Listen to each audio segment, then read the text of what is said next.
Buenas tardes, mi nombre es Edwin Pérez y quiero dejarte saber que estoy muy contento de ver tantas caras sonrientes en esta tarde. Quiero que con estas palabras extenderte una cordial bienvenida y que la bendición que has venido a buscar a través de la palabra de Dios pueda ser una realidad para ti y tu familia.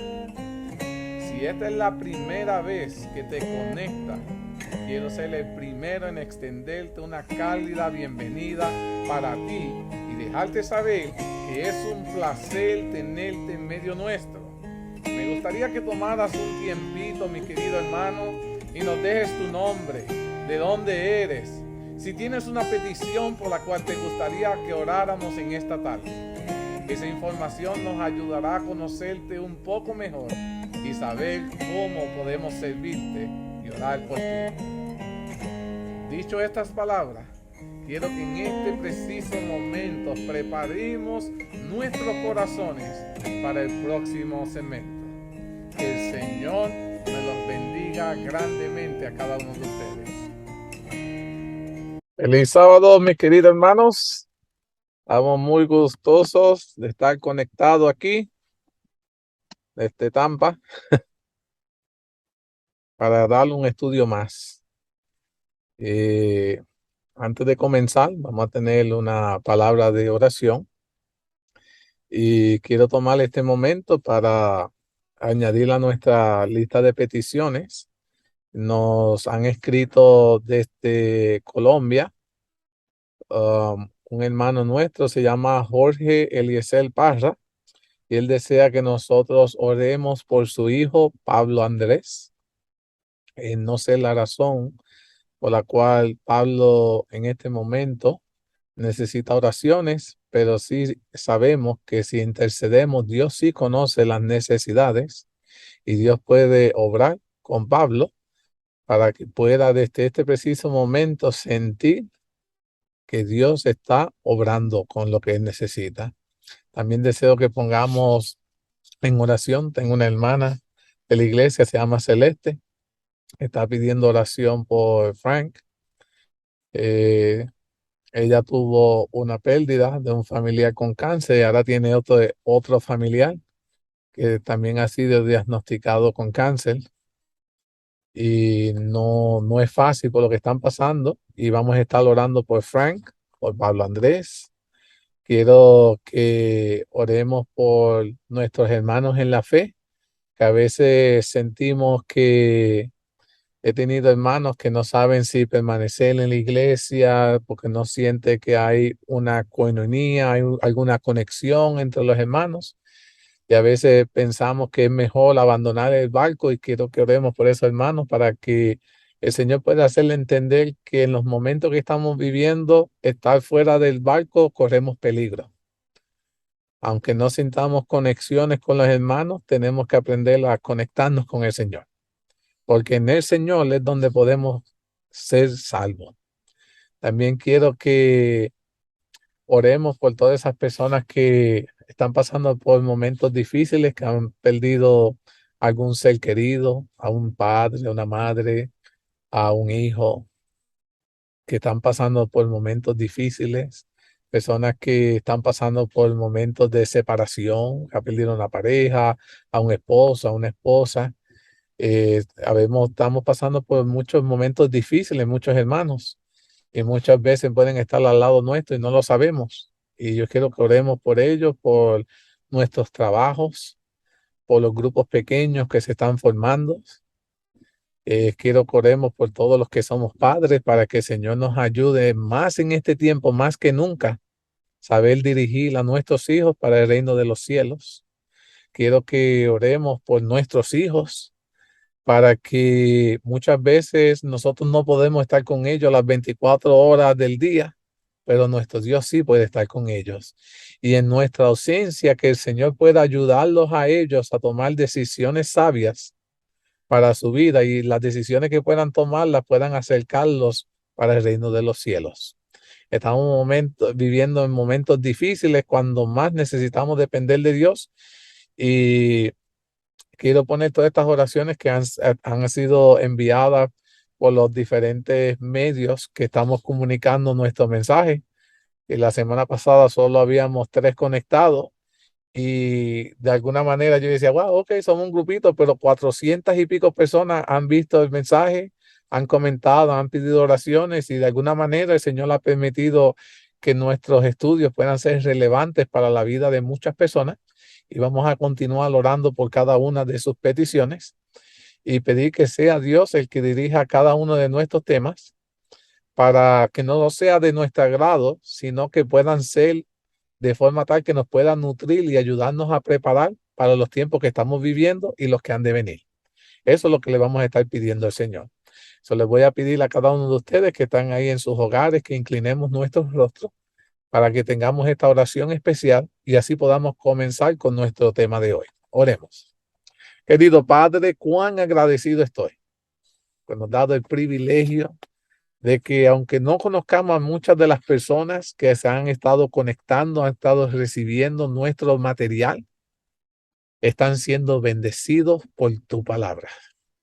Nosotros solo somos tus siervos y estamos aceptando el llamado que tú nos has dado de esparcir tu mensaje a todo el mundo, a toda tribu, nación y lengua. Lo hacemos con el mismo amor que hemos recibido de parte tuya porque estamos en un mundo lleno de pecado. Nos miraste, nos limpiaste, nos diste una oportunidad y quiere que nosotros podamos compartir ese mensaje de esperanza a otros que están pasando por momentos similares a los nuestros y sabemos que tú puedes ser su Dios y restaurar su vida. Te queremos pedir de manera muy especial por Pablo Andrés, un hermano colombiano. Está pasando por un momento difícil, están pidiendo oración por él. Y nosotros nos unimos como pueblo a interceder por la necesidad de este hermano. De igual manera, te pedimos por la salud de Frank. Te pedimos por cada uno de esos hermanos que están por desistir en la fe porque no sentimos que conectamos, para que podamos sentir que ahora sí vamos a conectar contigo. De igual manera, te pedimos por todos aquellos seres queridos que han perdido una madre, un padre, un hijo, que han perdido a sus parejas, están pasando por el proceso de separaciones. Que tú, Señor, puedas bendecir a cada uno de nuestros hermanos en estos momentos difíciles y pueda suplirles cada una de sus necesidades. De igual manera, te pedimos por todos aquellos que somos padres, que reconocemos que necesitamos tu dirección para encaminar a nuestros hijos para el reino de los cielos. El enemigo está poniendo mucha traba, nos está poniendo mucho trabajo, distracción, para que no podamos dedicarle el tiempo a nuestros hijos que ellos necesitan para recibir la influencia necesaria para prepararse para el reino de los cielos. Y yo te pido, Padre, a que tú derrame tu unción sobre cada padre que está conectado y sienta, Padre, que en este preciso momento necesitamos hoy más que nunca tu dirección. De igual manera te pedimos por nuestros muchachos, por nuestros hijos, nuestras hijas, padres, para que no importa donde ellos estén, aunque nuestra presencia no esté con ellos, la tuya nunca les falles, para que los ayude a tomar decisiones que los encamine para el reino de los cielos. En este preciso momento vamos a comenzar nuestra serie bíblica, histórica y profética sobre el libro de Daniel. Y como hacemos cada sábado, pedimos tu dirección para que bajo tu dirección y aún así dice Jehová, podamos ser bendecidos en esta tarde. Todo esto te lo suplicamos, te lo agradecemos. En el maravilloso nombre de Jesús. Amén. Querido hermano, continuamos estudiando el capítulo 11 del libro de Daniel. Vamos a hacer un resumen corto de lo que estudiamos la semana pasada, para así entrar en los 2 versículos que vamos a estudiar hoy. La semana pasada estudiamos los versículos 36 al 39, donde nos comenzamos a describir lo que era el comunismo ateo y cómo algunos intérpretes de la Biblia sugieren y siguen describiendo que esos versículos están hablando de la Roma papal como el rey del norte, destacando su carácter religioso como un rival directo al Dios verdadero. Hablamos que la Roma papal se iba en contra del Dios verdadero, quería estar por encima del mismo Dios. En el versículo 36 nos mostró la oposición de la voluntad romana por encima de la voluntad divina, como también su soberbia y el sistema religioso de querer engrandecerse por encima de Dios, llegando a un extremo que ningún otro sistema religioso en la historia pagano había llegado como Roma. Roma llegó al máximo. Y dice, de tal manera que se engrandeció incluso sobre Jesucristo, y Jesucristo es la verdadera y la única cabeza de la iglesia cristiana. Pero Roma dice que no, que ellos son la cabeza de la iglesia. Sabíamos estudiar la semana pasada. El versículo continuó describiendo las blasfemias de Roma que se manifestaron en su actitud de querer ponerse en el lugar de Dios en la tierra y decir que ellos pueden perdonar pecados. Esas eran una de las blasfemias de ellos. Y colocarse a sí mismo como juez de los creyentes y ensalzarse encima del Dios al querer ellos cambiar la santa ley de los 10 mandamientos. Vimos que la esencia del rey del norte, como describía el versículo, siempre ha sido usurpar el trono de Dios. El versículo enseña además que la prosperidad de ese sistema religioso experimentaría en su emprendimiento ante lo anticristiano. El versículo terminó anunciando la caída del sistema romano. Y al final de la historia humana, durante las 7 plagas, que lo habíamos dicho, ¿hasta cuándo va a durar el poder de este imperio? Y habíamos dicho hasta que no cayeran las 7 plagas postreras, en las cuales se consume la ira de Dios, el poder papal iba siempre a estar, siempre ahí vigente para atacar al pueblo de Dios, hasta que Jesús mismo destruyera a este poder. En el versículo 37 hacía una descripción del carácter de la Roma papal y profundizaba en el concepto de la arrogancia, al decir que no hace caso del Dios de sus padres. No sé si se acuerda cuando hablamos de que no hacía caso al Dios de sus padres. Y los padres espirituales de la iglesia cristiana fueron los discípulos y los apóstoles. O ellos se oponían a todas las enseñanzas de los discípulos y los apóstoles, cuyo Dios era Jesucristo. Y fue así como Roma se alejó de Jesucristo, se alejó de las enseñanzas de Jesucristo y no siguió la sana doctrina que se encuentra en la misma palabra de Dios. ¿Por qué? Porque comenzaron a introducir costumbres paganas, comenzaron a introducir tradiciones humanas en el cristianismo católico romano que contradicen la palabra misma de Dios. El versículo siguió diciendo que Roma tampoco hace caso del amor de las mujeres. Habíamos leído ese versículo y aquí habíamos encontrado 2 posibles explicaciones. Una era la imposición del celibato sacerdotal mandatorio bajo el Papa Gregorio VII, es decir, se le prohibía al sacerdote casarse, a los sacerdotes católicos romanos. Y por el otro lado, la otra posible explicación que el Señor Jesucristo era el amor de las mujeres, dice, fue llamado el deseado de todas las naciones. Pues a lo largo de la historia humana, mujeres piadosas anhelaban ser la madre del Mesías hasta el nacimiento de Jesús. La expresión que decía no hará caso también podía significar que no respetará. Y tristemente, el papado no respetaba a Jesucristo porque lo muestra casi siempre, ya sea como en una hostia, ¿sabes? La caja, en una cajita, o como un bebé en los brazos de María, o muerto en la cruz. No lo muestran nunca como un Jesús victorioso, resucitado. Y en el versículo 38 nos enseñó que el papado del Vaticano honra en lugar de a Jesucristo al Dios de la fortaleza. Y en ese caso habíamos hablado al Dios militar de la guerra, así como se presenta en la potencia a lo largo de la profecía. Y el Vaticano honró el poder del Estado cuando se unió su religión con el poder civil, convirtiéndose en la historia de esa manera en un ente bélico perseguidor. Y así realizó muchas guerras y hubieron muchas, como yo había dicho, matanzas. También habíamos dicho que hablaba del Dios de la fortaleza, que puede ser traducido también como la diosa de la fortaleza.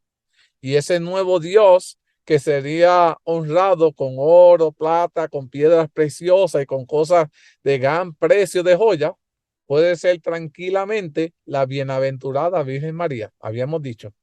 Y en ese sentido se aplica la descripción: sus padres no conocieron, puesto que María nunca fue venerada por los discípulos ni los apóstoles. Ellos nunca la veneraron, nunca la oraron, nunca le llevaron joyas ni nada de eso. Y la veneración de la Virgen María comenzó varios siglos después de la muerte de los últimos discípulos y apóstoles, progresivamente mediante el papado del Vaticano a lo largo de la historia.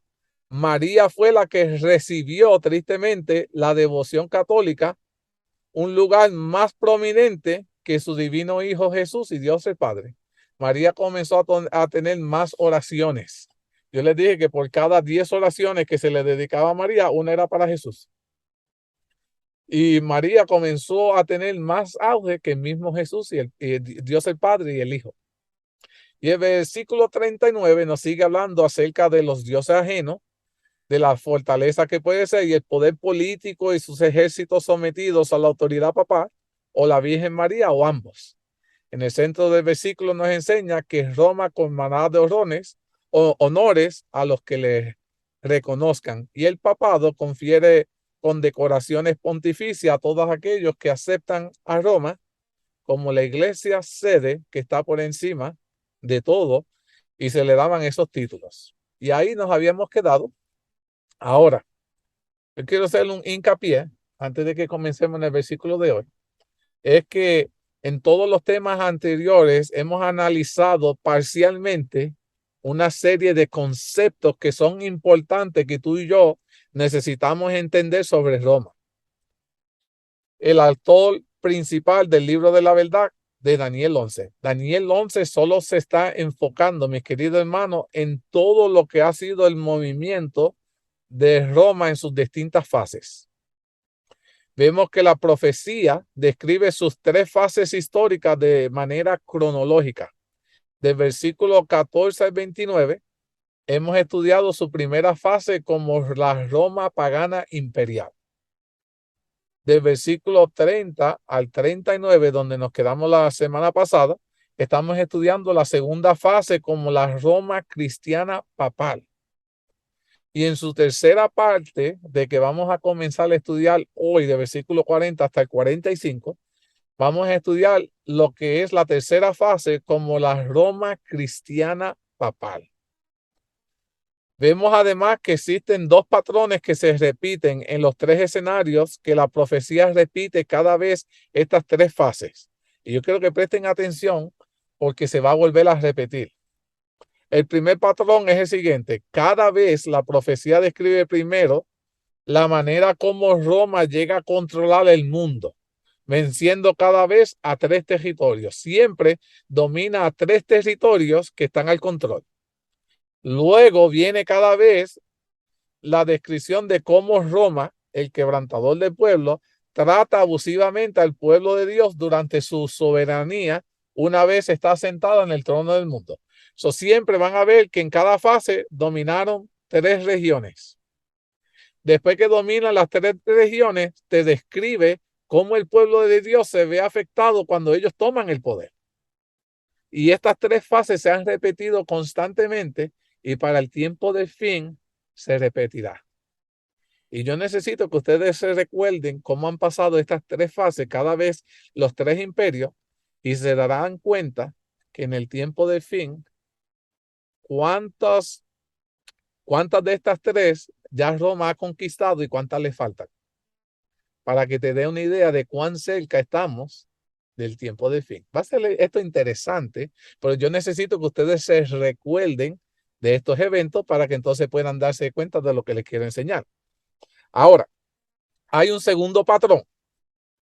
En los 3 escenarios que la profecía repite, cada vez en estas 3 fases es la siguiente. Número 1, para que Roma se pueda establecer en el trono del mundo, tiene que vencer y conquistar cada vez 3 enemigos. Acuérdense de eso. ¿Cuántos son? 3. Hasta que no venza a los 3, no se puede ser la soberana del mundo. Tiene que conquistar 3 enemigos, 3 áreas o 3 territorios. Número 1, el primero ocurrió en la primera fase, ocurrió en su fase pagana, cuando Roma imperial tuvo que conquistar 3 áreas para establecerse en el trono del mundo. Eso fue el sur, que habíamos dicho que era Egipto. They had to conquer Egypt. Tuvo que conquistar el oriente, que ese era el norte, estaba Babilonia y los asirios. Y número 3, tuvo que conquistar la tierra gloriosa, Palestina. Eso fue en la primera fase, que lo estudiamos, y si no pueden mirar en nuestros videos, que todo eso lo explicamos. Número 2, luego la profecía nos presentó a Roma papal en su primera fase, desde el año 538 después de Cristo al año 1798 después de Cristo, donde también tuvo que conquistar 3 áreas para sentarse en el trono del mundo. La historia nuevamente se repite en su segunda fase. Por eso sabemos que en su tercera fase se tiene que repetir.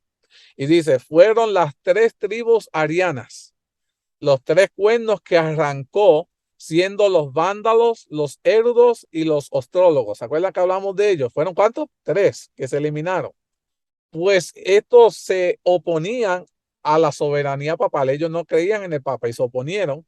Entonces Roma, para poder adquirir el poder, tuvo que arrancarlo, tuvo que destruirlo, al punto tal de que esas tribus pasaron a la historia, al olvido, dejaron de existir, para poder Roma adquirir su poder. Y ahora, donde llegamos hoy, del capítulo 40 en adelante, llegamos a la descripción de lo que es la última transición. Aquella transición que pasa ahora de la Roma papal de su primera fase a la Roma papal de su segunda fase. Y en estos temas veremos, que les quiero enseñar, que el patrón de tener que conquistar 3 áreas para establecerse nuevamente en el trono del mundo se va a repetir en la última vez. Estoy hasta emocionado y todavía estoy empezando. It's gonna repeat, mi querido hermano, se va a repetir. Y en el versículo 40 vamos a ver hoy cómo ya Roma conquistó el primero de los 3 territorios. The number 1, se lo voy a probar hoy. Y estos son territorios del tiempo del fin. O sea, estamos hablando de nuestro tiempo. Ya no me estoy enfocando de lo que pasó en el pasado. Ahora, de este tiempo que vamos a hablar de Roma, estamos hablando de nuestro tiempo. Vamos a hablar de cosas que tú y yo estamos relacionados de nuestro tiempo. Y esto va a ser sumamente interesante porque el Señor nos da luz para que podamos comprenderlo. Esto es lo lindo de todo esto. Dios nos da luz para que nosotros podamos comprender estos hechos. Y en el versículo 41 veremos cómo Roma está en este momento conquistando el segundo de los 3 territorios. Hoy les voy a hablar del primero que ya ha sido conquistado y del segundo que es almost conquered. Significa que estamos a ley de ¿cuánto? One more. Para que ellos adquieran el poder. Eso dice, en los siguientes 2 temas veremos cómo conquistará a continuación el último territorio, porque la Biblia nos dice cómo va a acontecer, y toma finalmente el control del mundo entero. Pero eso lo vamos a estudiar la semana que viene. Hoy nos vamos a enfocar en los primeros 2 porque es conveniente que entendamos esto antes de hablar del que falta. Esto quiero que prestemos mucha atención. Ahora, vamos a tener una oración más y quiero que busquemos en nuestras Biblias el libro de Daniel 11:40. Pero vamos a orar. Querido Padre, gracias te doy porque nos das demasiada luz. Muchas veces se nos hace hasta difícil ver cuando la luz brilla demasiado. Pero queremos, Padre, que esa luz no deje de brillar. Y que esa luz podamos comprenderla a la plenitud de un así dice Jehová. Pido la dirección de tu poder, de tu Santo Espíritu, para que nos capacite a mí para poder presentarlo y para que todos podamos entenderlo. Estamos hablando ahora de aquí en adelante de nuestro tiempo presente y es sumamente importante que nosotros los hijos de Dios podamos comprender esto. Pedimos tu dirección una vez más. En el nombre de Jesús. Amén. Querido hermano, Daniel 11:40 dice lo siguiente: pero al cabo del tiempo del rey del sur contendrá con él, y el rey del norte se levantará contra él como una tempestad, con carros y gente de a caballo y muchas naves, y entrarán por las tierras e inundará y pasará. ¿Qué quiere decir este versículo? En este versículo se describe el último ataque, mi querido hermano, del rey del sur. El último ataque del rey del sur contra el rey del norte, del cual sale derrotado por completo esta vez. La potencia del sur vuelve a aparecer solo una vez más en el libro de la verdad, porque estamos diciendo que el libro de la verdad está siendo descrito en el libro de Daniel capítulo 11. Y esta es la última vez que en el libro de Daniel 11, el libro de la verdad, habla del rey del sur. Pero esta vez habla de él siendo conquistado, ha de ser conquistado por el rey del norte, sometiéndose a su poder y siguiéndolo esta vez finalmente. Lo que esto significa lo vamos a aprender en el siguiente tema con más detalles. Pero ¿a qué se refiere cuando dice a cabo del tiempo? No sé si prestaron atención en esa parte, que el versículo comienza diciendo, pero al cabo del tiempo. Este último ataque es colocado en un preciso momento de la historia. El Señor le está hablando con detalle de un punto histórico en el que esto va a acontecer. Pues ocurre al cabo del tiempo que estaba estipulado por Dios que sucediera. Varias traducciones traducen al cabo del tiempo. Estaba buscando otras versiones más adecuadas y dicen, en vez de al cabo del tiempo, ¿sabes? Las otras traducciones dicen al tiempo del fin, at the end of the time. So, estamos hablando que esta parte del versículo 40 en adelante, el Señor te está hablando ya no del pasado, nos está hablando ya no del futuro, está hablando para nosotros nuestro tiempo, our time. Ve, en el tiempo de Daniel, cuando tú leías esta parte del versículo, te estaba hablando de un evento futuro para el tiempo de Daniel. Cuando tú y yo leemos esto, Dios nos está hablando a nuestro tiempo. Ya esto no es el futuro. Ya este versículo es nuestro presente. ¿Sabían eso?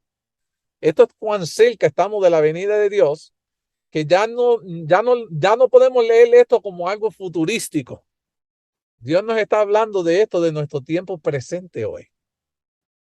Y aquí cuando las cosas se tienen que tomar ahora un poquito más serias, porque Dios nos está haciendo ver lo que está por acontecer, lo que ya ha pasado.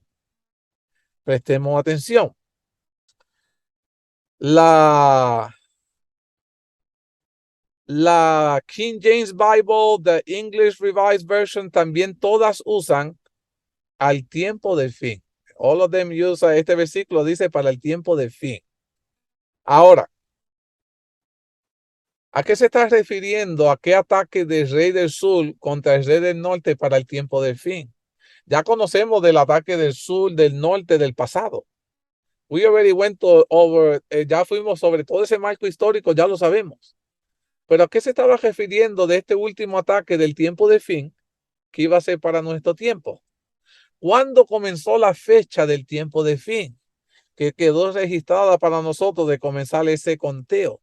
¿Qué aprendemos de qué está sucediendo cuando este tiempo sucedió? Y esto de quiero hablar.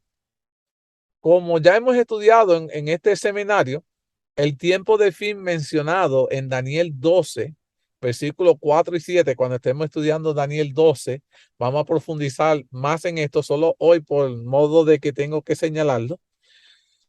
Comenzó proféticamente e históricamente para el año 1798. ¿Qué estaba sucediendo en el año 1798? Ese fue el tiempo en el que la soberanía papal estaba al control en la Edad Media. En el año de 1793 comenzó la famosa Revolución Francesa. 5 años más tarde, el general Berthier bajo las órdenes de Napoleón Bonaparte, aprisionó al Papa Pío VI en el año 1798. Eso en la historia quedó registrado. Lo tomó preso y este fue llevado cautivo de Italia hacia Francia, donde murió. Este evento decisivo marcó la historia en el cual la Roma papal perdió temporalmente su poder político y su autonomía. Y este tiempo es conocido en la profecía bíblica, como nosotros le llamamos, que recibió la herida mortal. ¿Se han escuchado ese término?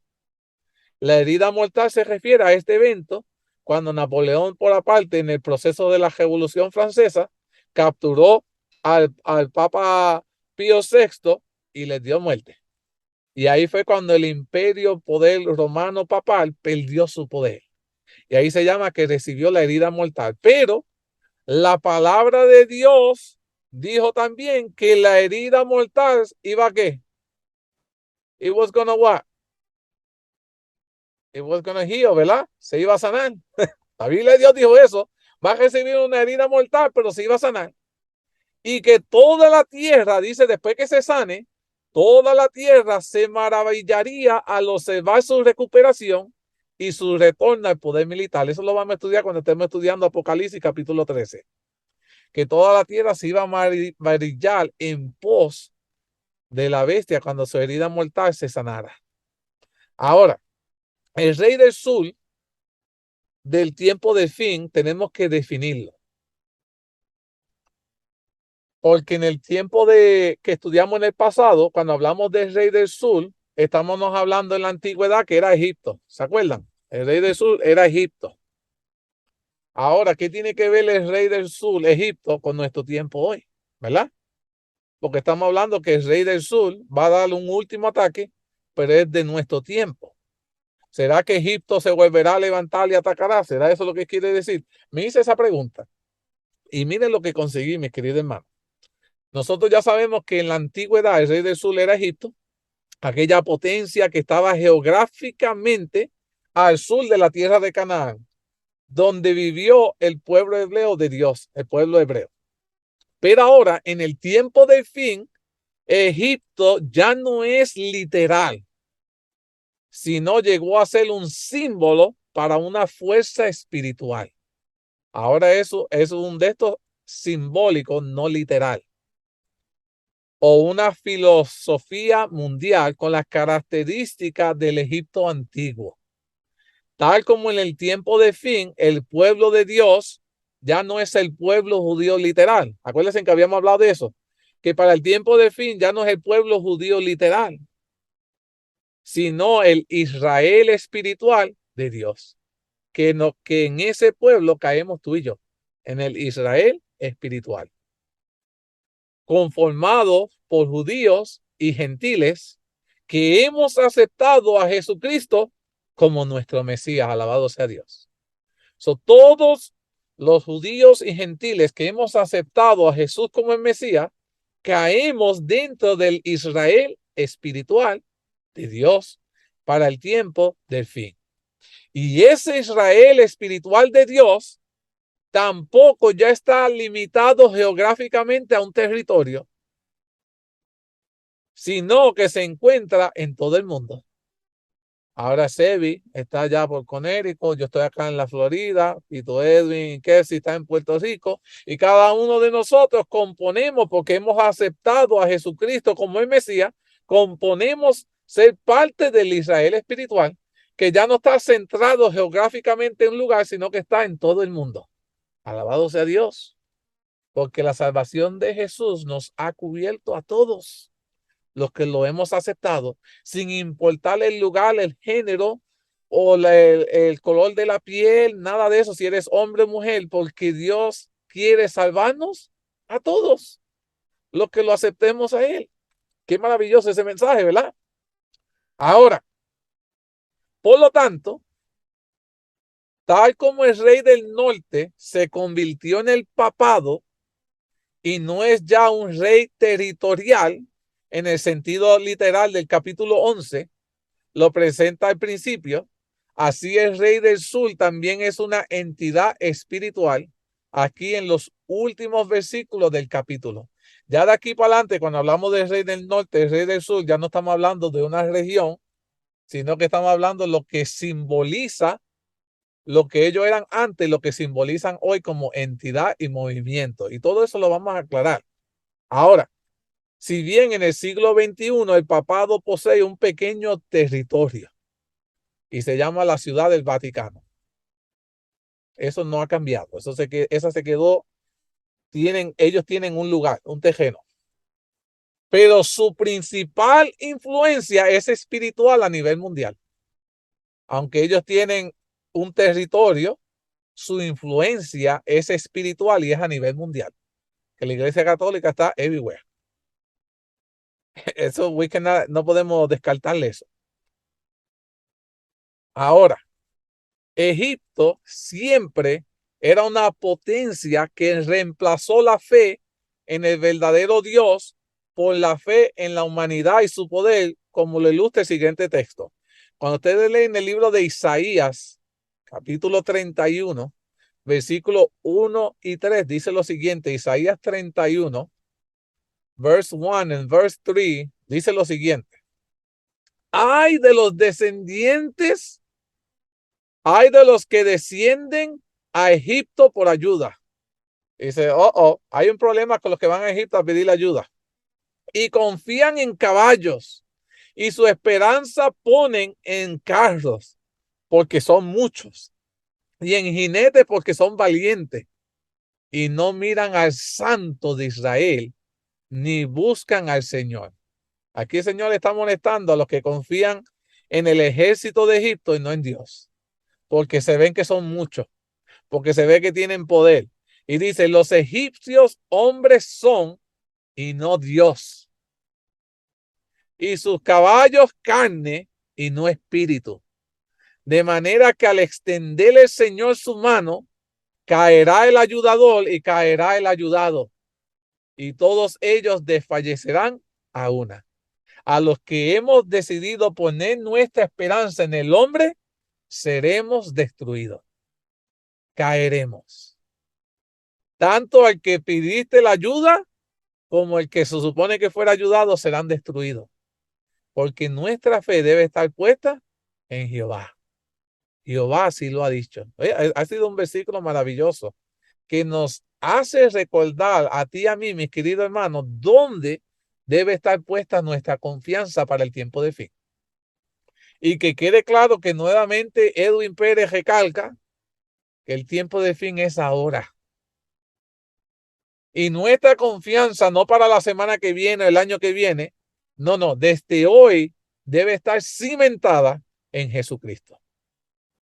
Cualquier otra persona, nación, poder en el que nosotros pongamos nuestra confianza, seremos decepcionados, seremos destruidos. Pero nuestra confianza en Jehová será garantizada. Alabado sea Dios por eso. Ahora, en el rey del sur, del tiempo del fin, reaparecerá esa característica atea del antiguo Egipto. Y en Éxodo, capítulo 5, versículo 2, tenemos que ir al antiguo Éxodo para que podamos entender esto, al antiguo Egipto. Éxodo capítulo 5, versículo 2, ¿se acuerdan que el faraón respondió de la siguiente manera y dice, ¿quién es el Señor para que yo oiga su voz y deje ir a Israel? Yo no lo conozco al Señor, ni tampoco dejaré ir a Israel. Oye, escuchen esto. El faraón dijo que no conocía a quién. The Almighty, a God. No conocía a Dios, al Dios Todopoderoso. Y dice, y tampoco le dejaré ir a su gente. Maldito el hombre que pone su confianza en otro hombre, porque así van a hacer, no van a querer escuchar la voz de nuestro Dios para querer dejarnos libres. ¿Dónde actualmente encontramos estas características de Faraón? De la actitud que tenía Faraón, que se creía arrogante, big y todo esto. Estas descripciones de Egipto la encontramos en el carácter del ateo. Usted ha escuchado a la persona atea. Who's God? I don't know him. Why should I follow him? ¿Verdad? Así dicen los ateos. Yo no sé quién es Dios. ¿Verdad? Es como si fuera el mismo faraón. Yo no lo conozco. ¿Por qué tengo que seguirlo? O las personas que son racionalistas, los agnosticismos, los humanismos, con sus leyes y los derechos humanos opuestos a las leyes divinas, mis queridos hermanos. Y entonces cuando tú lo cuestionas a ellos de que, ay, que si podemos abortar, que si podemos casarnos con el mismo sexo, y ustedes le dicen, no, pero Dios dice esto, y ellos te van a decir, ¿and who's God? ¿Y quién es Dios? La misma actitud, mi querido hermano, de Faraón, la vemos hoy. It hasn't changed. Nothing hasn't changed.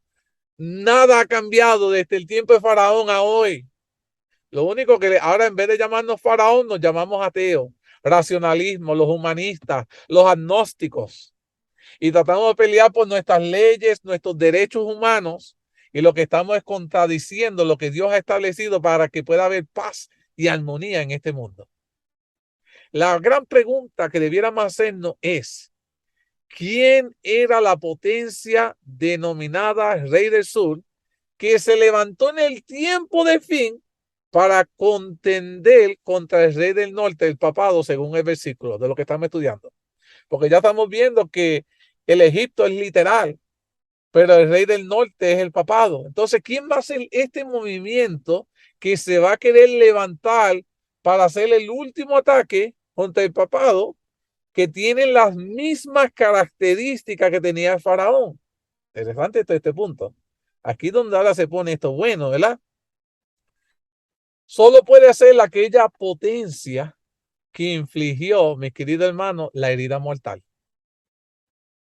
Ahora yo creo que ustedes presten atención, porque la herida mortal que se le dio al Vaticano al cabo de los 1260 años de toda esa soberanía papal que duró por 1260 años, de que estuvieron matando tantos cristianos por tantos años, fue que en el 1798, esa fecha que marcó el inicio del tiempo del fin, me quede claro, en 1798, esa fecha marcó el inicio de lo que nosotros estamos viviendo, el tiempo del fin.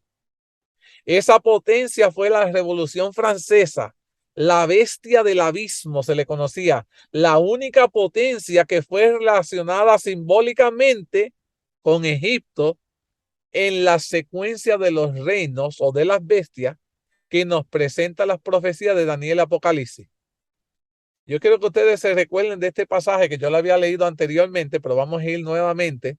Apocalipsis 11, Revelation 11, Apocalipsis 11, versículos 3, 7 y 8, verse 3, 7 and 8. Dios mismo profetizó diciendo lo siguiente. This is God prophetizing, diciendo, y daré a mis dos testigos. Y aquí cuando estamos hablando de los dos testigos, está hablando del Antiguo y el Nuevo Testamento, que profeticen por 2270 años, un promedio de 1260 años de la soberanía papal, vestido de Sicilio.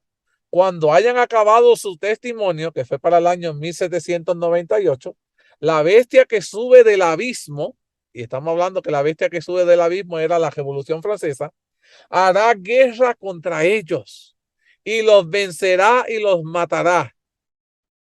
Pero prohíbe y destruye la Biblia y hace guerra al catolicismo, infligiendo la herida mortal.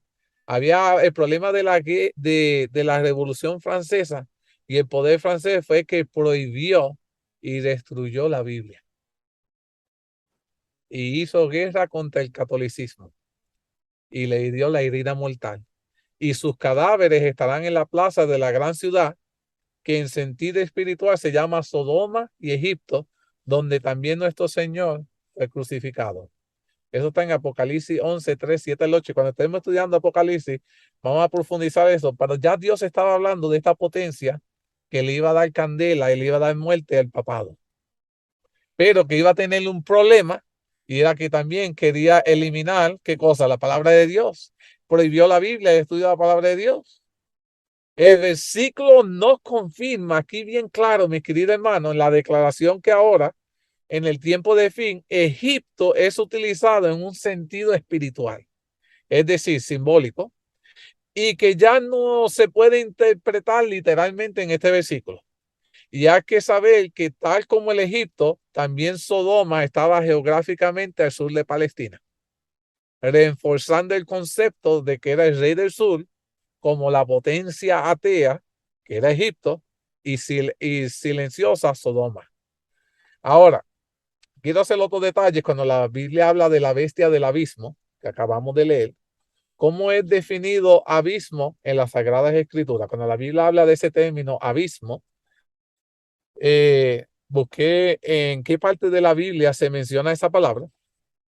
Y el abismo es definido en las Sagradas Escrituras también como un lugar vacío de desorden y oscuridad, porque en Génesis 1:2 y dice, en el principio creó Dios los cielos y la tierra estaba desordenada y vacía. Y en otras versiones dice que se encontraba en un abismo. En otras palabras, ¿cómo se encontraba? Desorden y oscuridad. A mess, nothing, no form. Es por eso que la bestia del abismo se llama espiritualmente Egypt, Egipto, sinónimo del ateísmo, y Sodoma, sinónimo de la decadencia moral, de la libertinaje y la licencia. La grande ciudad mencionada en este versículo es la grande ciudad babilónica, de Babilonia. Ese es el título dado a Francia durante su espantosa revolución. ¿Por qué Francia es conocida como la Francia babilónica? En esta Francia babilónica, Jesús fue crucificado simbólicamente. Sabemos que Jesús es el verbo de Dios, es decir, la palabra de Dios viva. Lo que el versículo da a entender es que la palabra de Cristo fue muerta, crucificada durante la Revolución Francesa, porque prohibieron la Biblia, la destruyeron. Prácticamente estaban matando la palabra de Dios. Tal como Roma crucificó a Jesús, la Revolución Francesa crucificó la palabra de Dios, prohibiéndola y destruyéndola. Por eso tiene muchas similitudes. Esto entendemos mejor sabiendo que Jesús y su palabra son una unidad inseparable. Jesús nunca contradijo la palabra de Dios, la Biblia. Son uno. Y en el 1793, por un acto solemne de legislatura y del pueblo, el evangelio fue abolido en Francia en el 1793 y la Asamblea Constituyente Francesa promulgó un decreto para prohibir la Biblia, ni siquiera podía tenerla en sus hogares. Vea qué severo fue esto. Si Roma fue severo, Francia ni se diga. Y dice, Francia ha sido la única nación del mundo acerca de la cual consta en forma auténtica que fue una nación erguida en rebelión contra el autor del universo, contra el mismo Dios, porque prohibió la Biblia.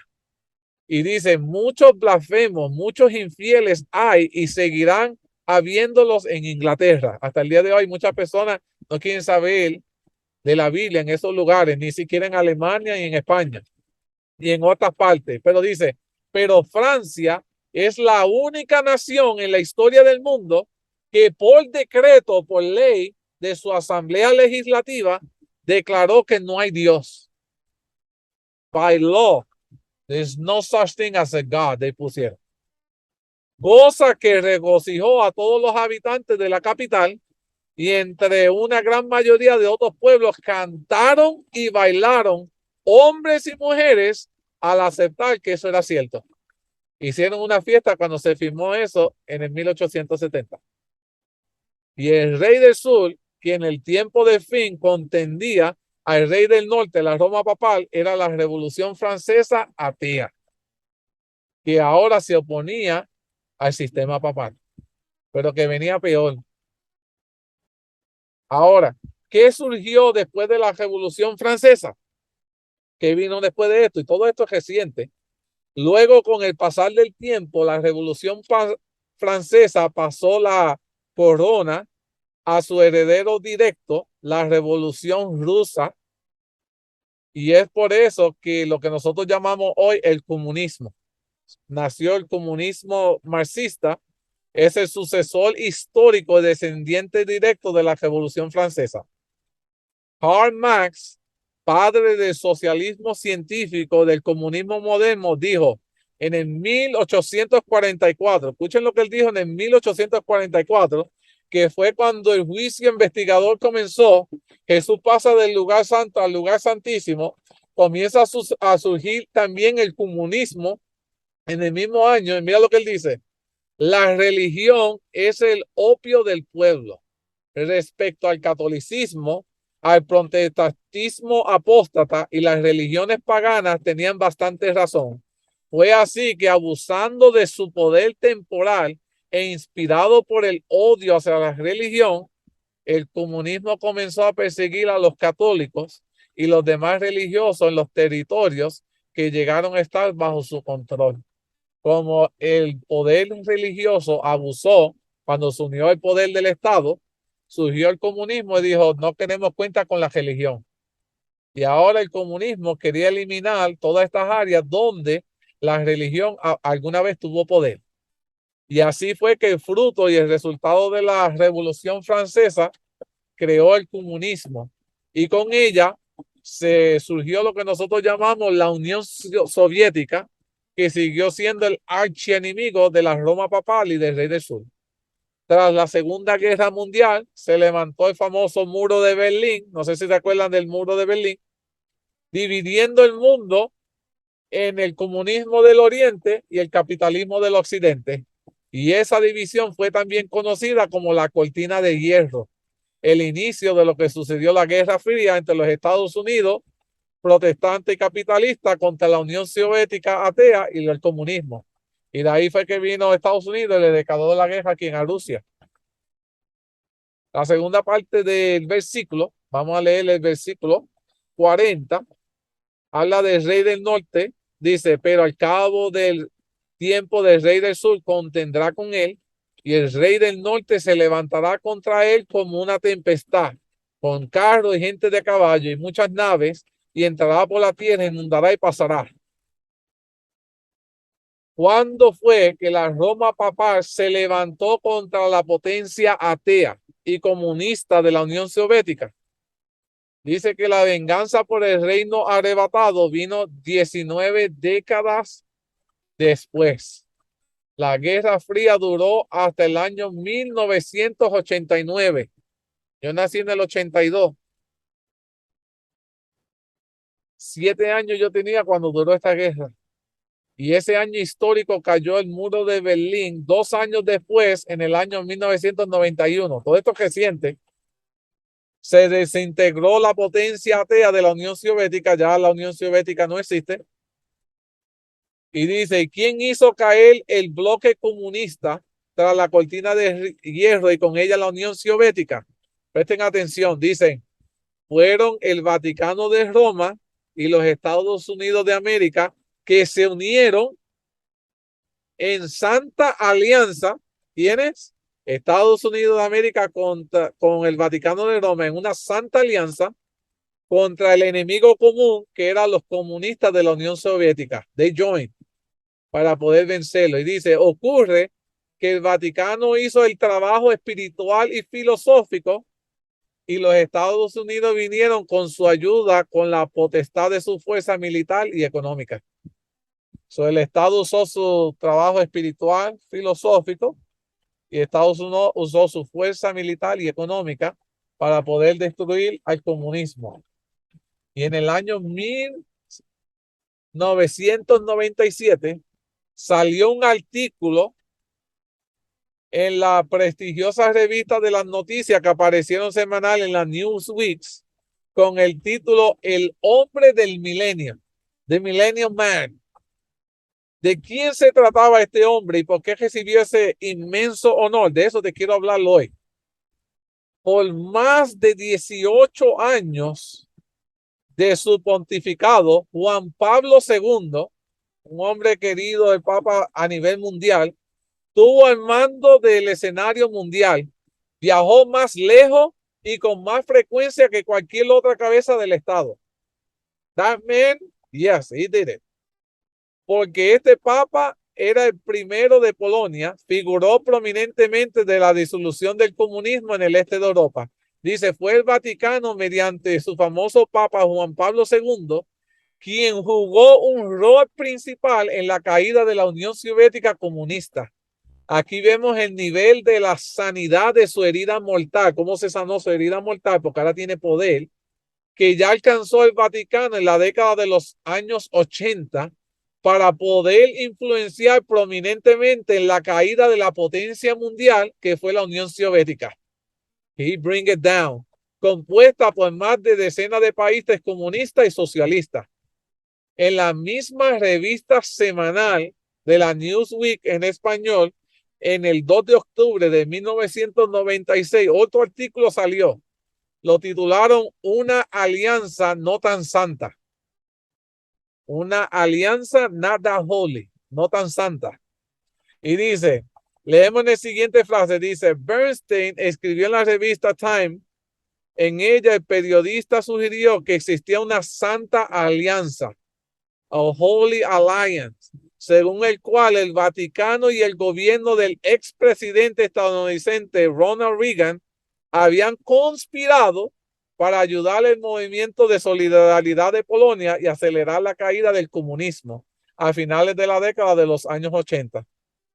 En el 2012, Polonia honró al expresidente Ronald Reagan y a Juan Pablo II, el Papa, con una estatua de bronce honrando a estos dos hombres ampliamente acreditados en los países del este de Europa que ayudaron a derribar el comunismo y pusieron una estatua de Juan Pablo caminando con Ronald Reagan. Y dice, la estatua se inspiró en la famosa foto tomada de 1987 durante la segunda visita del pontífice a los Estados Unidos. De esta manera se inmortalizó forever este momento simbólico de la importante alianza. They wanted to remember that they joined it forever. Y dice, Ronald Reagan y Juan Pablo II compartieron la convicción que el comunismo era un mal moral, no solo un sistema económico malo. La historia, mis queridos hermanos, se repite. Pues lo mismo ocurrió en el año 508, cuando Clodoveo, rey de Francia, aceptó el catolicismo romano junto a sus soldados y ayudó al papado poniendo su ejército a su disposición en contra del enemigo común de aquel tiempo. Y ahora la historia se repite cuando Ronald Reagan se une a Juan Pablo II para poder derribar al comunismo. The story repeats itself. La historia se repite delante de nuestros ojos, Dios diciendo que iba a suceder y sucede. Y sabemos que la caída de la Unión Soviética no se utilizó ni un disparo. Esa potencia se cayó por causa de la presión impuesta por la Santa Alianza del Vaticano y los Estados Unidos. Pues con carros, como dice el versículo, y gente de a caballo, es una descripción de la fuerza militar americana que estaba envuelta. Y muchas naves, dice, se refiere a las sanciones económicas impuestas por la potencia económica de los Estados Unidos. El versículo termina diciendo, entrará por las tierras e inundará y pasará. ¿A qué se refiere esta última parte del versículo 40? Aquí encontramos un detalle que es muy importante, pues habla en plural, dice las tierras, the lands.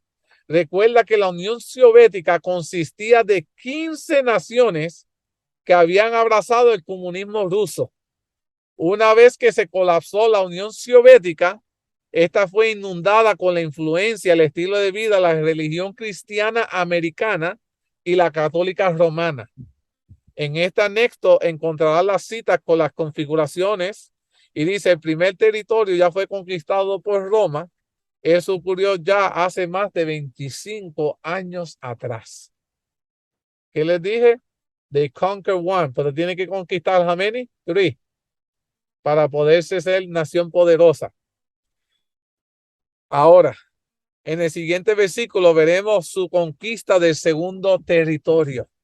La nación protestante de los Estados Unidos de América, que era un aliado para vencer la Unión Soviética comunista.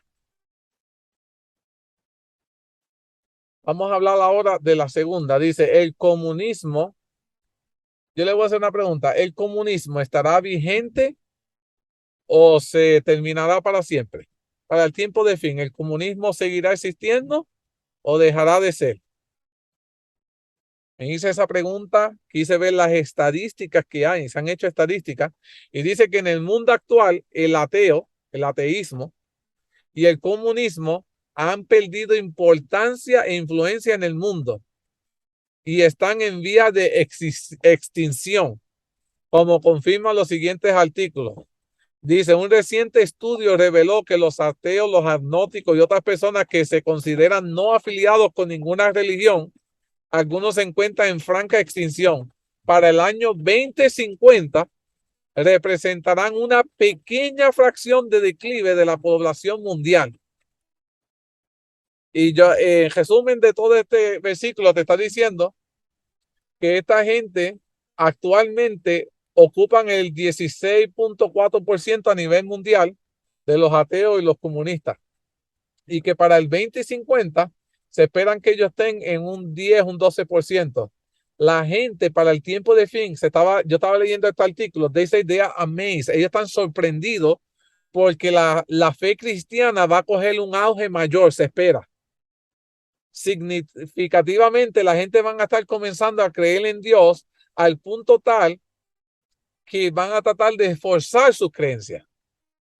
Y aquellos que no creen en Dios, el número va a bajar. Y lo sabemos que hace sentido porque la unión de las iglesias van a causar esto. Y ellos están viendo que los datos estadísticos están confirmando que las personas que dicen que no creen en Dios y todo eso, están bajando esos números. Ahora, dice aquí,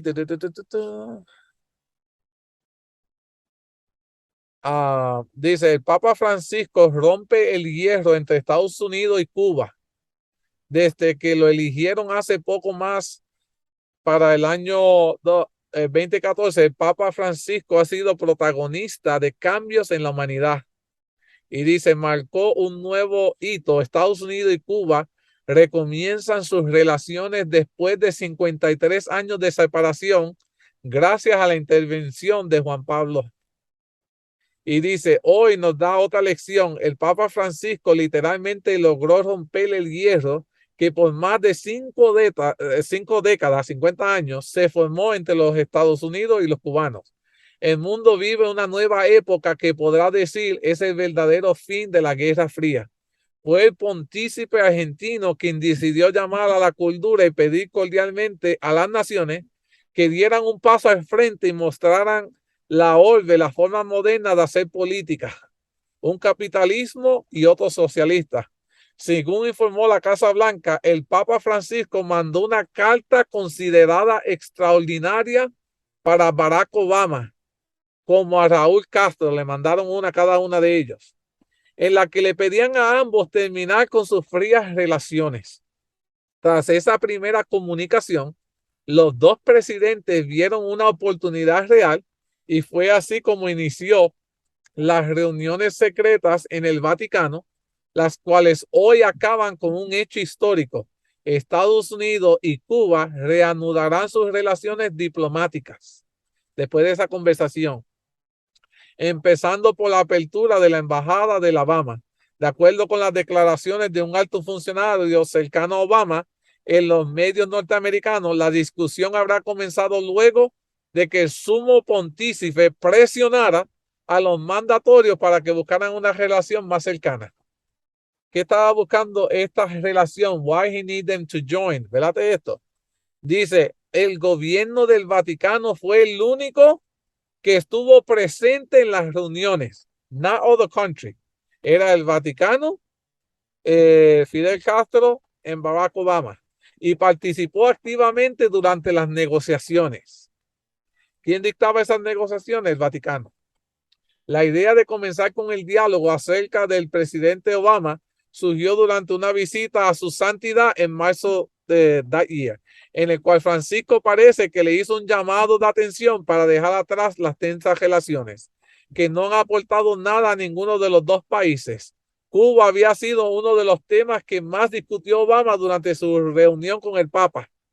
La negación se mantuvo en absoluta reserva hasta ese día que concluyó una reunión secreta en el Vaticano. El funcionario de la Casa Blanca concluyó indicando el acuerdo final se cerró en el Vaticano con oficinas facilitadas por el propio Francisco. Barack Obama dijo a su país conmovido y agradeciendo principalmente al Papa Francisco, y dijo esto Barack: las décadas de aislamiento de Cuba por parte de Estados Unidos no han conseguido el perdurable objetivo de promover el surgimiento de una Cuba estable, próspera y democrática. Y Raúl Castro dijo: quiero agradecer y reconocer el apoyo del Vaticano y especialmente al Papa Francisco al mejoramiento de las relaciones entre Cuba y los Estados Unidos. They are joining now. Se están uniendo. Y mira lo que pasó. El febrero 16 del 2015 dice: Cuba construye, después de este evento, la primera iglesia católica desde que Castro llegó al poder. Una ciudad en Cuba se establece para construir una nueva iglesia católica, la primera iglesia que se ha construido desde que llegó al poder en el 1959. All these years, now he allowed que se construya una después de esa conversación. Y dice Raúl Castro en el Vaticano: si el Papa sigue hablando así, dijo Castro, volveré a la iglesia católica. If he keep continue talking the way he's doing to us, I may become a Catholic again. El presidente de Cuba, Raúl Castro, que se encuentra en el Vaticano, ha anunciado que el Papa Francisco le cae tan bien que podría volver a ser católico, because now they have good relationship. Raúl Castro le ha agradecido al Papa Francisco su rol activo en el favor de la mejora de las relaciones entre Cuba y Washington. No sería de sorprenderse si en un cercano futuro, now, el Vaticano haga caer el firme bastión del comunismo también de Corea del Norte, que that's the next one que está en Estados Unidos con Corea, que tienen roce. Ahora, Daniel 11:41 dice lo siguiente: entrará a la tierra gloriosa y muchas provincias caerán, mas esta escapará de su mano Edom y Moab y la mayoría de los hijos de Amón.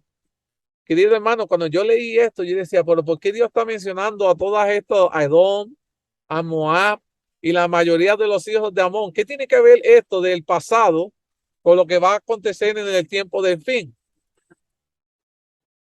Como veremos a continuación, en este versículo nos muestra la caída del segundo territorio, la nación protestante de los Estados Unidos de América. Esta es la segunda caída, el protestantismo. ¿A qué se refiere la Biblia con la tierra gloriosa? Porque dice, entrará a la tierra gloriosa. Dice, el nombre de la tierra gloriosa aparece 2 veces en el libro de Daniel 11. La primera vez fue en el versículo 16, donde ya estudiamos, donde se refiere a la tierra prometida por Dios a su pueblo hebreo. Esa tierra gloriosa donde fluía leche y miel tenía varios nombres: Israel, Judea, Palestina, Tierra Santa o Canaán. They all refer to the same land. Ahora, ¿cómo saber si esto que estamos leyendo en Daniel 11:41 es literal o simbólico? We need to understand si era simbólico o es literal. Y como ya hemos estudiado en varios de nuestros seminarios, en el nuevo pacto establecido por Jesucristo, los términos relacionados al pueblo de Dios de la antigüedad y su contexto geográfico fueron literales, pero ahora son utilizados simbólicamente todos estos mismos eventos en el contexto de ciudades y naciones. Vemos, por ejemplo, Jerusalén, Babilonia, Egipto y Sodoma, que antes fueron utilizados literalmente, pero que ahora se usan en una aplicación de las profecías relacionadas al tiempo del nuevo pacto, es decir, a la era cristiana y sobre todo al tiempo del fin. son siempre utilizadas en conceptos simbólicos e históricos. Cuando hablamos de que la Babilonia del tiempo de fin, no se está hablando de la Babilonia literal, sino de lo que constituía la Babilonia de aquel entonces para el nivel espiritual en que se va a encontrar el pueblo de Dios en ese tiempo de fin. Ahora, la tierra gloriosa aquí se refiere a algo literal o simbólico. Esa era mi pregunta. Así que la tierra gloriosa de Daniel 11:41 ya no se refiere a la tierra antigua literal de Israel. Aquí se está hablando de la moderna tierra de Israel espiritual. Ya vimos este concepto en los estudios pasados, donde este mismo concepto se refería a la identidad del rey del sur, el tiempo de fin. Pues como vimos, Egipto no es literal, sino llegó a ser un símbolo de la fuerza espiritual o filosófica mundial del comunismo ateo de hoy en día. Tal como el tiempo de fin, el pueblo de Dios no es el pueblo judío literal, sino el Israel espiritual de Dios, conformado por judíos y gentiles que hemos aceptado a Jesucristo como el Mesías. Ese Israel espiritual de Dios tampoco ya está limitado geográficamente a un territorio, como lo fue en el caso del Canaán literal, sino que se encuentra en todo el mundo. Dios proporcionó una tierra buena, gloriosa al Israel antiguo y otra tierra buena y gloriosa para el Israel moderno. ¿Cuál era el propósito de Dios al proveer esta tierra gloriosa? El propósito es bien sencillo, mi querido hermano. En ambas veces fue lo mismo. Dios siempre ha deseado proveer a su pueblo un asilo, a place where they could feel safe. Es decir, un lugar seguro para la religión pura. A place where you can feel more than safe to praise God the way God has told you to do it, where you should not fear. Un lugar donde tú te sientas seguro de adorar a Dios como Dios te lo ha pedido, sin que temas por tu vida por serle fiel a Dios. He aquí unos sinónimos de la tierra gloriosa, dice tierra buena, tierra prominente, tierra espléndida, tierra llamativa, tierra bella. Encontramos en las Sagradas Escrituras que Dios dio otra tierra buena para su pueblo. Y quiero decirle que sí. Yo no sé si ustedes se acuerdan en Apocalipsis 12, versículos 13 y 16. Recuerda la tierra que ayudó a la mujer perseguida, en New Land. En God sent a new land to protect his people. Dios le dio una nueva tierra a la iglesia para protegerla cuando estaban huyendo de la Roma papal y llegaron a las Américas. The new land, right? La bestia que sube de la tierra y tenía dos cuernos semejantes a los de un cordero fue el nuevo mundo, North America, Norteamérica, que llegó a ser una república cristiana y protestante, sin papa ni rey, ¿verdad? Que llegó a ser conocido como los Estados Unidos de América. Presten atención al detalle de los dos cuernos.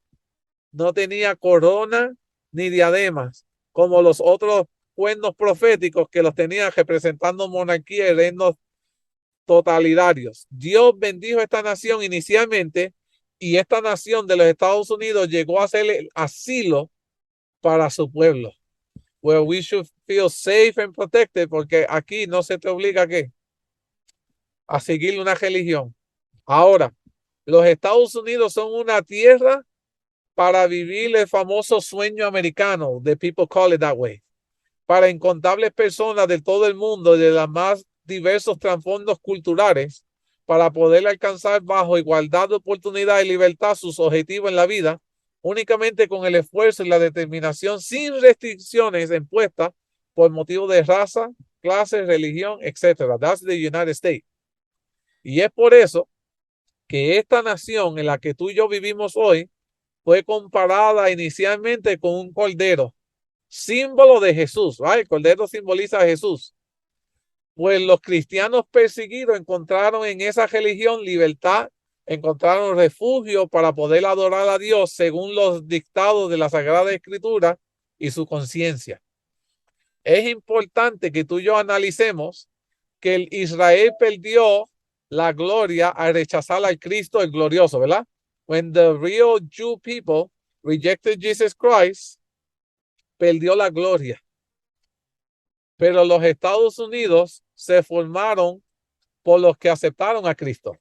This land was formed by those that accepted Jesus Christ. Y por eso la gloria de Dios pasó a donde, to this land.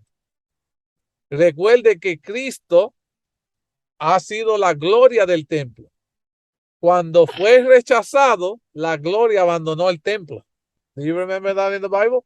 Jesús llenó la gloria del templo. Cuando Jesús fue rechazado, la gloria ¿qué? Se desapareció. ¿Pensarán ustedes que Estados Unidos correrá peligro según las profecías? Y aquí la verdad que te quiero contar. Desafortunadamente, y se me está acabando el tiempo, Estados Unidos repetirá la historia del Israel antiguo. They're going to make the same mistake. Y está escrita para evitar que suceda, pero cometerán el mismo error. Pues también esta nación rechazará y perderá finalmente la gloria de Cristo, convirtiéndose progresivamente en un dragón simbólico al aliarse y someterse a la potencia romana papal, asemejarse a ella en carácter, uniéndose a iglesia y estado, y seguir finalmente sus dictámenes, como ser la imposición de la marca de la autoridad papal y la ley dominical nacional. Todo eso va a salir de aquí de los Estados Unidos. Tristemente, una nación que ha sido bendecida por Dios, tiene la gloria de Cristo, la perderá. Porque comenzará a tomar pasos que hará que se pierda la gloria de Dios. ¿Cuándo piensa usted de que esto sucederá? Que Estados Unidos repetirá los caminos de la Roma papal.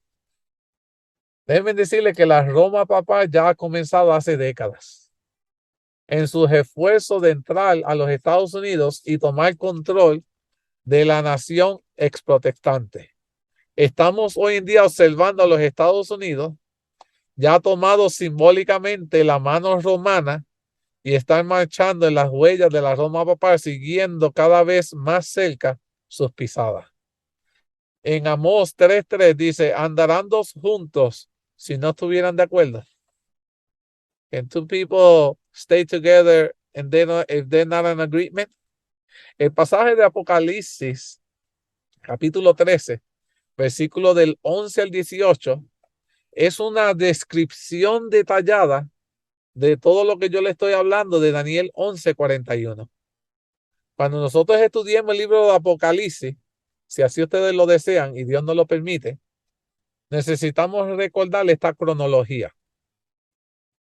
En los próximos temas de Apocalipsis definiremos con claridad la identidad de la primera bestia. Se tienen que recordar quién es la primera bestia de Apocalipsis 13, que es el papado del Vaticano con todas sus características. ¿Se acuerdan que les dije todas las características? También vamos a definir con claridad la identidad de la segunda bestia de Apocalipsis 13, que son los Estados Unidos de América con todas sus características. You're going to see cómo Apocalipsis 13 te dice que la segunda bestia es the United States of America y nos da todas las características. Veremos la alianza progresiva de estas dos potencias, el Vaticano con el Estados Unidos, joining. Podemos analizar la imagen de la bestia, es decir, la unión de la iglesia, la religión con el Estado, la política de los Estados Unidos, rompiendo el principal fundamento de la primera enmienda de su buena constitución, convirtiéndose así en un clon del papado del Vaticano. Y vamos a analizar la marca de la bestia, que es decir, la oposición de la marca de autoridad del papado del Vaticano. En otras palabras, la ley dominical nacional de los Estados Unidos de América. Y además vamos a analizar el número de la bestia, el famoso 666, como número del dios Sol y del día del Sol. Es sumamente importante que analicemos con detalle el surgimiento de los Estados Unidos de América como la nación cristiana protestante, formada inicialmente por los protestantes perseguidos de la mano romana en Europa. Y en el momento de la Guerra de la Independencia de los Estados Unidos, de 1775 a 1783, los católicos formaban menos de 1% de la población de las 13 colonias. There was barely no Catholic here cuando surgió el gobierno de los Estados Unidos. ¿Será que los Estados Unidos cambiará el protestantismo para el catolicismo? Do you think that could ever happen? Que el protestantismo will change their roots and become Catholic? El escenario religioso de los Estados Unidos ha cambiado de protestante a católico. Que quieran aceptarlo o no, estamos moldeando mucho. Le voy a decir más, dentro de nuestras filas, nuestra iglesia, hay muchas cosas están cambiando y se están semejando a otras religiones que no son adventistas. Y todos estos movimientos están pasando right in front of our eyes, frente a nuestras narices. Everything is happening. El que tiene hoy ojo, que vea. Y el que tenga oído, que oiga lo que el Señor tiene que decir al respecto de esto. La iglesia católica en los Estados Unidos ha crecido considerablemente en la historia del país, de ser una pequeña minoría, porque yo le dije, cuando Estados Unidos surgió, solo it was 1% Catholic. The rest era protestante. Ahora, mis queridos hermanos, la iglesia católica estadounidense se ha convertido en la más grande confesión religiosa del país. A nivel de todo United States, los católicos sobreabundan, que ha visto aumentar su número de fieles a 68.500 millones de personas en un estudio elaborado. El total de las iglesias protestantes ha pasado de ser del 65% a ser ahora solo un 25% del mapa del cristianismo. Only Christian, now we are 25% actualmente. Y sigue bajando. Se espera, así hace 100 años los católicos eran 22%, and now they are about 65%. And they keep growing. Ahora, con siglos de distancia de las primeras colonias y una población cristiana mayormente católica en los Estados Unidos, se está comenzando a manipular la población de los Estados Unidos y reescribir la historia para ocultar los verdaderos orígenes de esta nación. Por eso es que muchas cosas de la historia que hicieron los católicos, todo eso have been erased from the history. They don't want you to learn about that. No quieren que aprendas sobre estas cosas. Y después de haber definido la identidad de la tierra gloriosa como los Estados Unidos de América, yo quiero que sigamos a la segunda parte del versículo 41, donde dice, muchas provincias caerán, mas éstas escaparán de la mano de Edom, Moab y la mayoría de los hijos de Amón. ¿A qué se refiere cuando dice muchos caerán? En realidad el versículo no dice muchas provincias caerán, sino que dice muchos caerán. La palabra provincias, países o naciones fue añadida en las traducciones y no está en el original hebreo. Así que el texto trata de muchas personas que caerán, como lo traduce la Reina Valera. ¿Qué implica que se reciba la marca de la bestia en la mano y qué implica que se reciba en la frente? Será importante que tú y yo sepamos eso y por qué. Me puse a indagar un poquito al decir que muchos caerán, más estas escaparán de sus manos, nos dan a entender que caerán, nos da a entender que los que caerán estarán en su mano, es decir, como los títeres bajo su control en el puño de hierro. Me quiero explicar, dice, el contexto nos da a entender que las personas mencionadas que van a caer son aquellos que antes estaban con el Señor y en la verdad, y el hecho que caerán confirma que antes estaban en pie, pero no estaban firmes. Aquí encontramos las personas que se someterán por conveniencia a Roma y su falso día de impuestos. Ustedes van a ver que van a haber muchas personas en la iglesia cuando vengan las leyes dominicales y muchos por tratar de salvar su vida, ¿qué van a hacer? Se van a unir a la iglesia mayor. Porque puedan comer, porque puedan comprar, que puedan vender, se van a unir. Eso es lo que están diciendo. Dicen, muchos caerán. ¿Por qué? Porque tratando de salvar la vida, le damos la espalda a Dios. ¿Todo está, hermana Sebi? Fortunately, when that's going to happen, life is going to be saved for maybe a year or two in this earth, and then it's going to be lost forever. Y de nada le valió salvar esa vida por un corto periodo, ¿verdad? Ahora, ellos no seguirán a Babilonia por convicción, sino por causa de la presión e influencia del mundo, abandonarán su fe original y seguirán a los que anulan la ley de Dios para no experimentar persecución y la estatua en el Capitolio de Estados Unidos para poder seguir comprando y vendiendo. Son aquellos que aceptarán la marca de la bestia en la mano derecha o en la frente, donde vimos en Apocalipsis 13:16, donde vimos recibir la marca de la bestia en la mano derecha, es sinónimo, cuando la recibe en la mano derecha, es sinónimo de seguir a Babilonia por conveniencia, mientras que recibir la marca de la bestia en la frente significa seguir a Babilonia por convicción. So, van a ver gente que la van a recibir en la mano, because en la mano es que la recibieron por conveniencia. Bueno, yo quiero comprar, yo quiero vender, yo puedo comprar mi medicina, because it's convenience for them. Pero los que la reciban en la frente es because they believe in that. Están convencidos de that's the truth. Interesante ese aspecto. Ahora, es por eso que en el contraste, el sello de Dios solamente se puede recibir en ¿dónde? En la frente. It's not in the hand. It's not because it's convenient. Es porque nosotros lo recibimos porque lo creemos que nuestra salvación está en él. We are convinced of our message. En el de la marca, you can receive it on your front or in the hand. Por conveniencia o because you believe it. Pero el sello de Dios, you have to believe in him. That's the only way. Ahora, ¿a qué se refiere con los que escaparán de su mano? ¿Será esto una buena noticia y nos podría dar esperanza? Dice, aquí hay una buena noticia, porque dice, algunos escaparán de su mano. Para poder escapar de su mano, tenían que haber estado previamente en su mano, ¿verdad? They needed to be there to be able to escape. You cannot escape from the place that you're not. Tú no puedes escapar de donde tú no estás. So, es decir, temporalmente estuvieron bajo el rey del norte, bajo Roma papal. ¿Por qué escaparán esta gente? ¿Por qué deciden abandonar a la Roma papal?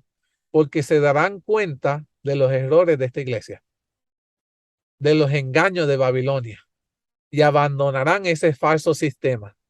Y están destinados a hundirse como un barco zozobrado. Todos los que se queden en ese barco, por más buenos cristianos que sean, se hundirán. Pero los que escuchen el llamado de Dios podrán escapar. Alabado sea Dios por eso. There's still hope. Hay esperanza. Dice, los que escapan de su mano, ¿cómo llegan a reconocer los engaños y los errores del falso sistema religioso que compone a Babilonia? Si ellos han estado tantos años en ese rol, ¿cómo logran descifrarlo? Y aquí está la clave. Gracias al mensaje de los tres ángeles de Apocalipsis 14, del 6 al 12, que es el evangelio eterno, es que ellos logran descifrar, mis queridos hermanos, el error de este sistema falso. Y es por eso que en nuestra iglesia nosotros tenemos que predicar este mensaje hoy más que nunca. Sé que muchas personas se oponen, les duele escucharlo, les afecta, pero hoy este es el mensaje que se tiene que escuchar. Y dice, vi volar de en medio del cielo a otro ángel que tenía el evangelio eterno para predicarlo a todos los moradores de la tierra, toda nación, tribu, lengua y pueblo, diciendo a gran voz, temed a Dios y dale gloria, porque la hora de su juicio ha llegado. Y adorar a aquel que hizo el cielo, la tierra, el mar y la fuente de las aguas. Otro ángel le siguió diciendo, ha caído Babilonia, la gran ciudad, porque ha hecho beber a todas las naciones del vino de furor de su fornicación. Y el tercer ángel lo siguió diciendo a gran voz, si alguno adora a la bestia y a su imagen y recibe la marca en su frente o en su mano, él también beberá del vino de la ira de Dios, que ha sido vaciado en puro en cáliz de su ira, y será atormentado con fuego y azufre delante de los santos ángeles del Cordero.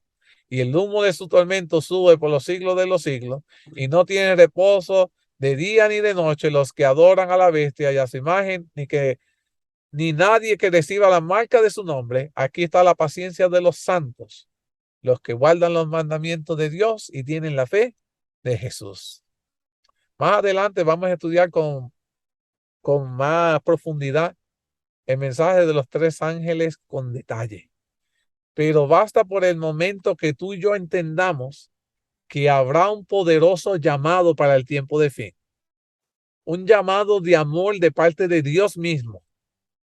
Un llamado de advertencia al mundo entero para que las personas puedan reconocer la seriedad del asunto y salgan del sistema babilónico. Este es el último llamado de parte de Dios para salvarlos a ellos. Si ellos no aceptan este llamado, ya es diferente, pero hay un último llamado de parte de Dios para que puedan darse cuenta que ese es el sistema falso babilónico caído, que los ha embriagado, que los ha confundido, que los ha engañado a todas las naciones de la tierra. Y esa es, mis queridos hermanos, la razón por la advertencia celestial de Dios de no adorar a la bestia ni a su imagen, de aceptar la marca de la bestia en su frente ni en su mano, porque todos los que sí lo hacen sufrirán de la ira de Dios, es decir, las plagas, y no tendrán reposo. En contraste, a este grupo se destacan los santos con las características expresas de los que guardan los mandamientos de Dios y tienen ¿qué cosa? La fe de Jesús. Queridos hermanos, el último llamado de esperanza para un grupo que pueden ser salvados si escuchan el llamado de Dios. ¿Qué le pasarán a los que desean quedarse bajo el poder de la mentira o Babilonia? Babilonia vive en pecado. Es transgresión de la ley divina. Por lo tanto, las personas que deciden quedarse y no aceptar el llamado de Dios sufrirán las terribles plagas postreras, como lo veremos cuando estudiemos Apocalipsis 18. Apocalipsis 18, del 1 al 4, dice: después de esto vi a otro ángel descender del cielo con gran poder, y la tierra fue alumbrada con su gloria. Y clamó con voz potente diciendo: ha caído la gran Babilonia, y se ha hecho habitación de demonios, guarida de los espíritus inmundos, y albergue de toda ave inmunda y aborrecible, porque todas las naciones han bebido del vino de su furor, de su fornicación, y los reyes de la tierra han fornicado con ella, y los mercaderes de la tierra se han enriquecido de las potencias de sus deleites. Y oí otra voz del cielo que decía: salid de ella, pueblo mío, para que no seáis partícipe de sus pecados, ni recibáis parte de sus plagas. ¿Quién era esa voz, mi querido hermano? Dios.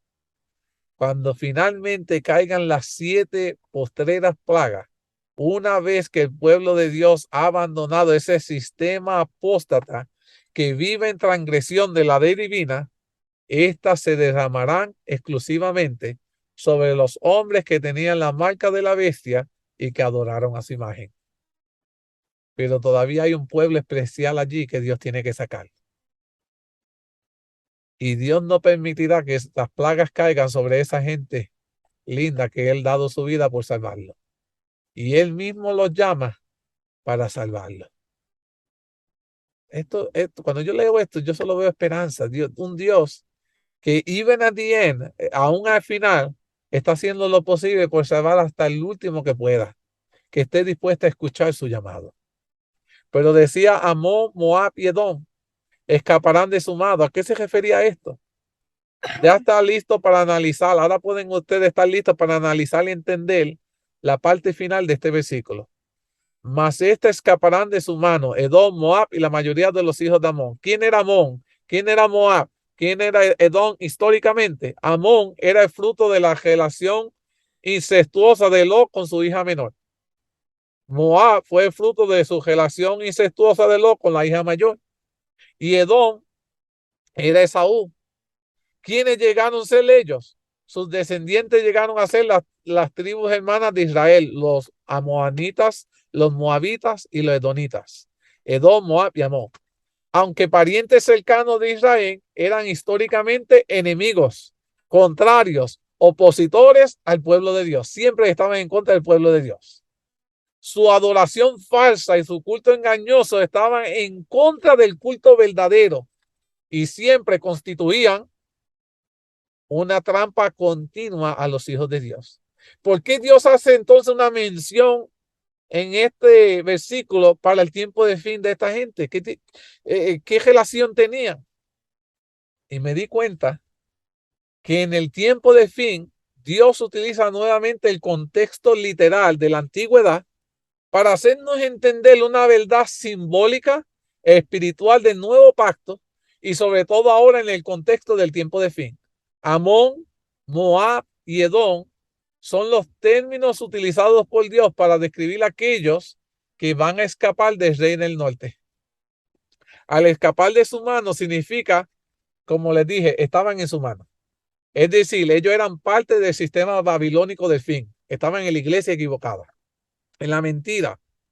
Pero dice la Biblia que escaparon de su mano. Es decir, escaparon de su control. Escaparon de recibir la marca impuesta sobre su frente y sobre su mano derecha. Alabado sea Dios. Amón, Moab y Edom, mis queridos hermanos, representan a los fieles hijos de Dios de todas las denominaciones e instituciones religiosas que ahora son parte de la gran Babilonia, que reconocerán en el tiempo del fin la apostasía, que reconocerán la transgresión de la ley que Babilonia ha impuesto, y ellos decidirán abandonar ese falso sistema apóstata. Alabado sea Dios. Ellos, mis queridos hermanos, son los que escucharon, los que entendieron el mensaje de los tres ángeles y seguirán el llamado final del amor y la advertencia de unirse al santo remanente que guarda los mandamientos de Dios y tienen la fe de Jesús. Alabado sea Dios. Y tenemos muchos seres queridos en otras denominaciones. Y esto aquí, mis queridos hermanos, hay esperanza para ellos. Jesús los describió con las siguientes palabras. En Juan 10:16, también tengo otras ovejas que no son de este redil. Aquellos también debo traer, dice Jesús. Y oirán mi voz, y habrá un rebaño, y habrá un pastor. Alabado sea Dios. Se me acabó el tiempo y me extendí. Lo voy a dejar aquí, pero la semana que viene continuamos con los próximos versículos, pero voy a continuar con el punto que no me alcanzó a leer. Tengo que hablarles sobre la triple alianza babilónica que va a haber para el tiempo de fin. Lo vamos la semana que viene profundizar en esa triple alianza y seguimos con nuestro tema de la semana que viene. Pero quiero que te vayas hoy sabiendo que nuestras amistades, nuestros amigos, nuestros familiares que se encuentran en otros rediles todavía tienen oportunidad de aceptar el llamado de Dios. No te des por vencido, no dejes de orar por ellos, no dejes de interceder por ellos, porque Dios dice, tengo ovejas en otros rediles, and I'm gonna call them. ¿Quién lo va a hacer? ¿Quién los va a llamar a ellos? Nuestro Dios, porque nuestro Dios va a escuchar nuestras oraciones. Y si estas personas están dispuestas a escuchar la voz de Dios, se salvarán. Yo así lo creo, porque Jehová así lo ha dicho. Hay esperanza, mi querido hermano. No importa en el lugar que te encuentres, no importa lo que has creído, hoy es tu oportunidad de regresar al verdadero Dios, a un Dios que puede seguir, que dice, aún así dice Jehová. En Jehová, mis queridos hermanos, está nuestra salvación. Si no has tomado tu decisión y has entendido que escuchando esta serie de temas, Dios te está llamando, hoy es tu oportunidad para tratar de comunicarte con algún hermano en el área que tú te encuentres. Y no importa dónde tú te encuentres, te podemos ayudar para poder encaminarte y asegurar que tú puedas tener un encuentro genuino con Dios. Para Dios no hay nada imposible, mis queridos hermanos. Permite que hagan temas como estos porque Dios quiere que lo escuches para darte una segunda oportunidad. La pregunta es, ¿estás dispuesto a darle la oportunidad a Dios? Te aseguro que si se la da, tu vida no volverá a ser la misma.